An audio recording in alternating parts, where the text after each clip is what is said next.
If you prefer a data-based buying guide, then you are in the right place. Welcome to our channel. We are techies, not salesmen. No flashy words or biased opinions. We made this list based on the big data collected from customers, manufacturers, as well as our data providers. Thanks to our exclusive unsupervised learning AI system, analyzing and comparing all these products couldn't be more accurate or efficient. We list the best buy products and their competitive advantages. This list includes options for every type of consumer. If you want more information and the updated prices on the products mentioned, be sure to check the links in the description below and feel free to subscribe. Okay, now let's start our list.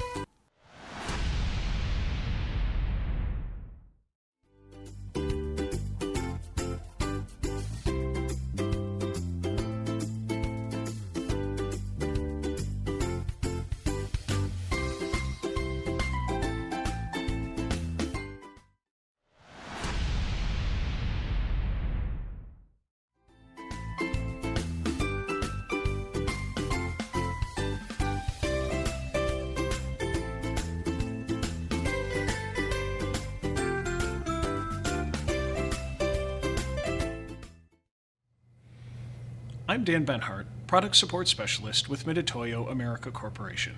In this video, we'll discuss the use of a digital caliper. With a lint-free paper, wipe any dust off of the caliper.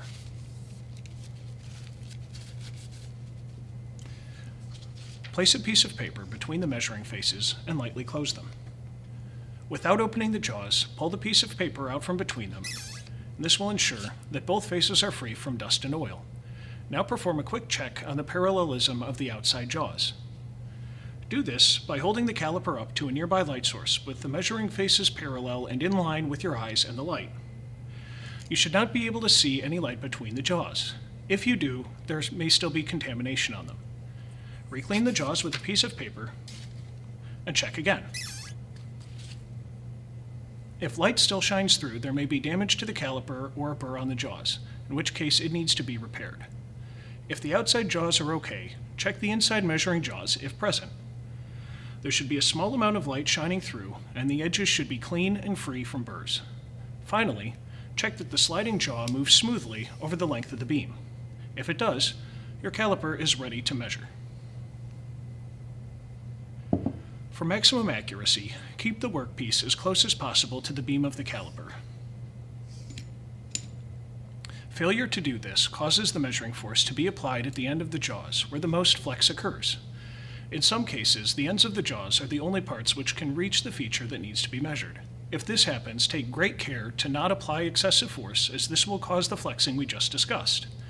If you have a new caliper, or have recently changed the battery, and the caliper has an absolute encoder like this one does, the display will show a blank screen. This is because you need to set the origin by pressing and holding the origin button. While it is not required, this is usually done with the jaws closed. Simply press and hold the button until the display reads 0. The absolute encoder allows the caliper to maintain a reference value even when the caliper is turned off. This reference value is saved until the battery is removed. In addition to the absolute system, this caliper has an incremental measuring system. This is useful for setting the caliper to 0 at a point other than having the jaws be closed. For example, measuring the difference between a particular dimension on a master and test workpiece rather than measuring the value of the dimension directly. To use the incremental system, set the caliper at the desired position and press the 0 button. To measure with the caliper, simply bring the measuring faces into contact with the workpiece.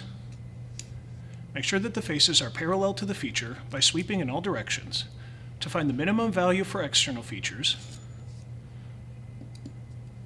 and the maximum value for internal features. Calipers can also be used for step measurements. This is done using the step measuring faces of the caliper, located at the end nearest the jaws.